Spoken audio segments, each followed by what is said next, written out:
بسم اللہ الرحمن الرحیم۔ السلام علیکم۔ ایم پی نیوز کے پروگرام کے ساتھ میں ہوں آپ کی میزبان ماہا ماسف۔ آج ہمارے ساتھ موجود ہیں ہمارے سینئر صحافی اور تجزیہ کار مظہر حسین صاحب۔ سر السلام علیکم۔ سر کیسے ہیں آپ؟ ٹھیک ہیں؟ ٹھیک ہوں، بالکل جی سر، آج کا ہمارا موضوع ہے اسلحے کے حوالے سے۔ جی سر، آپ سے میں پوچھنا چاہوں گی، آج کل کے نوجوان سوشل میڈیا پر اسلحے کا ناجائز استعمال کرتے ہوئے نظر آ رہے ہیں، اس حوالے سے آپ کیا کہیں گے؟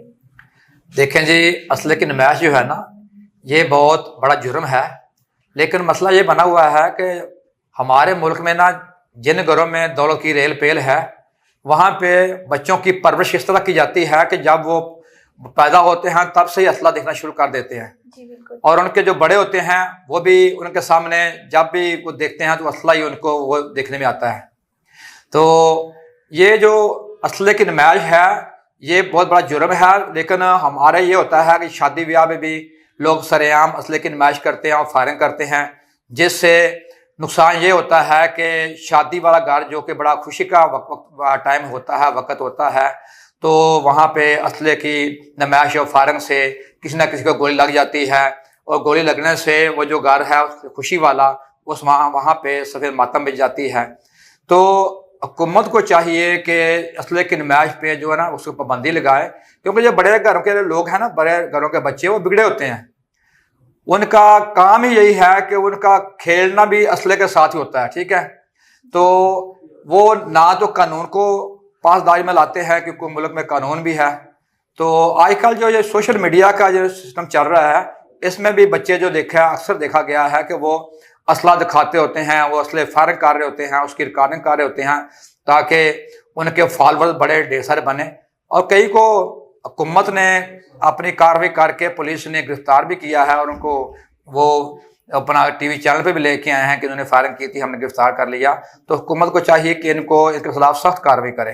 جی سر، اس کے ساتھ آپ کو میں پوچھنا چاہوں گی، پاکستان میں اس جرم کی کیا سزا ہے؟ گھر میں اسلحہ رکھنا غیر قانونی طور پر، آپ کیا سمجھتے ہیں اس چیز کو کیا سزا ہونی چاہیے، اور ویسے ہے اس بارے میں آپ بتائیے گا ذرا۔ دیکھیں جی، غیر قانونی جو اسلحہ ہے نا، یہ بہت سے جرائم کو تقویت دے رہا ہے۔ بالکل۔ یہ جو ڈکیتیاں ہو رہی ہیں یہ بھی ایسے ہی ہے نا، یہ لوگ جو ہوتے ہیں اپنا ڈکیتی کرنے والے، یہ کہیں سے کوئی غیر قانونی کوئی اسلحہ پستول لے لیا اور پھر وہ لوگوں کو لوٹنا شروع کر دیتے ہیں۔ تو مسئلہ یہ ہے کہ قانون بھی تھوڑا سا نرم ہے کہ جو بندہ کو پکڑا جاتا ہے تو جو ڈکیتی کرنے والے ہوتے ہیں، چوری کرنے والے، وہ پولیس کو پیسے دے کے جو وہ اس عمل سے نکل جاتے ہیں۔ اگر ان کو سخت سزا دی جائے، ان کو جیل میں ڈالا جائے، تو پھر میرے نہیں خیال کہ کوئی بندہ ایسا کرے، لیکن مسئلہ یہ ہے کہ جو ہی وہ پکڑے جاتے ہیں وہ پیسے دے کے باہر آ جاتے ہیں، تو پھر دوبارہ ڈکیتی شروع کر دیتے ہیں۔ اور غیر قانونی اسلحہ صرف یہی نہیں کہ وہ ڈکیتی ہوتی ہیں، اس غیر قانونی اسلحے کی وجہ سے یہ قتل کی جو وارداتیں ہیں یہ بھی بڑھتی جا رہی ہیں، کیونکہ ہر بندے نے گھر میں کوئی نہ کوئی پسٹل کوئی چیز ایسی رکھی ہوئی ہے، جو ہی کوئی گھر میں محلے میں یا کوئی گھر میں کوئی مسئلہ بنتا ہے وہ نکال کے فائر کر دیتے ہیں اور اگلے بندے کو ختم کر دیتے ہیں۔ یہ دیکھیں اکثر دیکھا جاتا ہے جناب کہ شوہر نے بیوی کو مار دیا۔ جی۔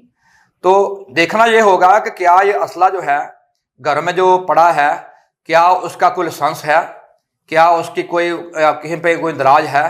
لیکن جہاں بھی کوئی ایسی فائرنگ ہوئی ہے یا ڈکیتی ہوتی ہے، پتہ چلتا ہے جناب کہ اسلحہ غیر قانونی تھا، اس کا کہیں کوئی اندراج نہیں تھا، لائسنس نہیں تھا۔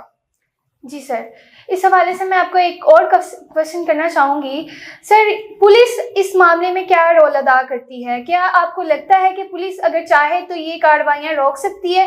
اگر یہ چاہے پولیس تو یہ غیر قانونی اسلحے کی روک تھام کے لیے اقدامات کر سکتی ہے؟ دیکھیں جی، غیر قانونی اسلحہ کہاں سے آتا ہے؟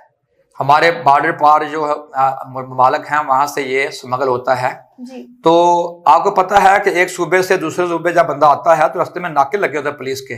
بالکل۔ لیکن مسئلہ یہ ہے کہ وہ جو لوگ وہاں پہ ناکے لگا کے بیٹھے ہوتے ہیں، وہ ان لوگوں سے بھاری رشوت وصول کر کے یہ بڑی بڑی اسلحے کی کھیپ جو ہے اس کو وہ ایک صوبے سے دوسرے صوبے جانے دیتے ہیں۔ اسی طرح ایک شہر سے دوسرے شہر بھی اسلحے کی ترسیل جو ہے وہ مشکل نہیں ہے، کیونکہ اصل مسئلہ یہ ہمارا بن چکا ہے ہمارے معاشرے کا کہ ہر چیز کو پیسہ ہی سمجھ لایا جاتا ہے۔ تو کوئی کام بھی آپ کرتے ہیں پیسہ دے دیں تو کوئی قانون نہیں ہے، پیسہ آپ کے پاس نہیں ہے تو آپ کے لیے قانون ہے۔ جی سر، ایک ایڈوائس جو آپ لاسٹ پہ اپنے آڈینس کو کرنا چاہیں۔